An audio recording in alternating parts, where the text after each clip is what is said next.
A squat is a functional movement that exhibits full range of motion at the hip, knee, and ankle, and exhibits stability in the torso and shoulder. Stand with feet even, about shoulder width apart, and with the toes pointed forward or slightly outward, depending on personal comfort and the muscles intended to be targeted. Squeeze the glutes together, lower your rib cage, and engage the core.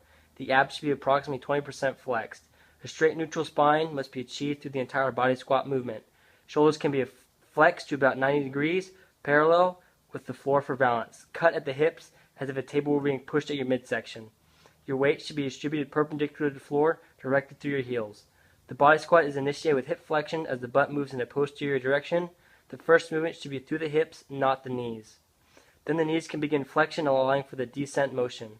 The goal is to maintain positioning of the knees directly above the ankles, but depending on ankle range of motion, the knees may move into a slight anterior position, causing dorsiflexion of the ankle. Inhale as you descend. The knees must not move forward further than the toes. A common tendency is for the neck to enter an extended position through the descent phase. This is improper as the neck must maintain the neutral spine position.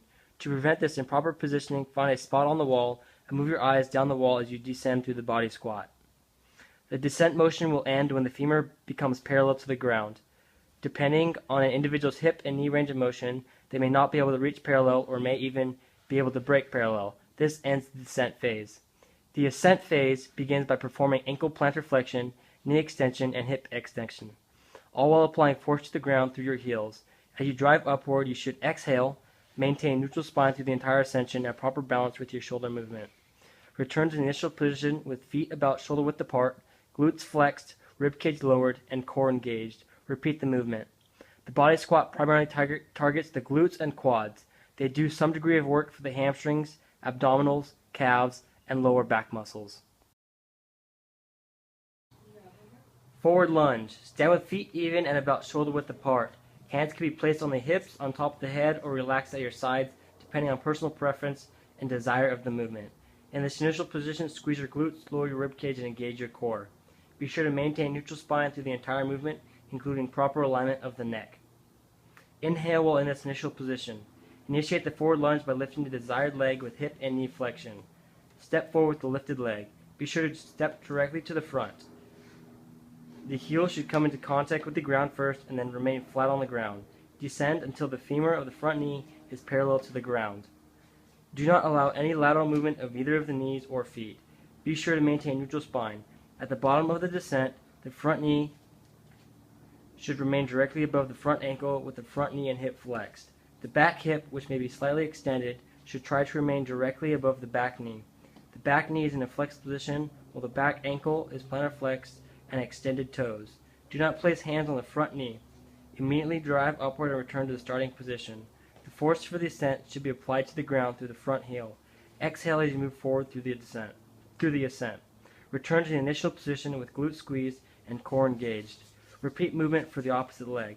This movement targets the glutes and quads, while slightly working the hamstrings, calves, abs, and lower back muscles. Begin in the high plank position with your wrists directly aligned with your elbows and shoulders. Your hands can be just outside the width of your shoulders. Your fingers should be extended, facing forward. Your feet should be placed in a comfortable position that provides stability for your body. Squeeze the glutes, lower the ribcage, and engage the core. Maintain neutral spine through the entire movement, including proper alignment of the neck. Do not extend the neck to look up or flex the neck by tucking your chin to your chest. Your body from head to toe should be in a straight line, and your butt should not be piking up or sagging down. Maintain stability of your scapula. Initiate the descent movement by elbow flexion and shoulder extension. Inhale as you descend. Lower your chest to the ground while keeping your elbows tucked to the sides of your body. Do not let your elbows flare out as you descend. When your chest touches the ground or when your elbows reach 90 degrees, you've reached the end of the descent. Explode upwards by generating force and pushing against the ground with your hands. Exhale as you ascend. Maintain a straight line as you ascend and do not allow your upward body to ascend before your butt. Return to the high plank position. Repeat the exercise for the desired number of repetitions. This movement targets the pecs and triceps. Stand with feet shoulder width apart. Squeeze the glutes, drop the rib cage, and engage the core to maintain neutral spine through the entire movement. Hold one dumbbell in each hand with palms facing inward. Slightly bend your knees and bring your torso forward by flexing at the hips until it is about parallel with the ground. Maintain a straight back, including proper neck alignment. The weight should hang directly in front of you with your arms perpendicular to the floor. Lift the dumbbells to your side, keeping the elbows close to your side. Inhale as you lift up. Be sure to keep the back straight as you pull up on the dumbbells. At the top, squeeze the back muscles and hold for a second. Then lower the dumbbells back to the starting position while inhaling. Repeat the movement for the desired number of repetitions. This exercise targets the muscles of the middle back. Neutral grip pull-up. Grab the parallel bars with your palms facing each other. Hang at arm's length with your feet off the ground and ankles crossed behind you.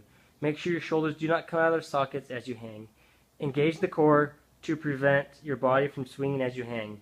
Initiate the movement by pulling your chest up to the bar. Exhale as you pull up. Do not swing back and forth to generate momentum for the pull-up. Try to keep the body perfectly perpendicular to the floor. With your chest pulled up to the bar, pause for a brief second and then slowly lower your body in a controlled manner. Be sure to slowly lower your body as this eccentric movement continues to work the muscles. Inhale as you descend. Return to the original hanging position with elbows fully extended. Repeat the exercise for the desired number of repetitions. The exercise primarily targets the lats, but also works the shoulders, biceps, and forearms.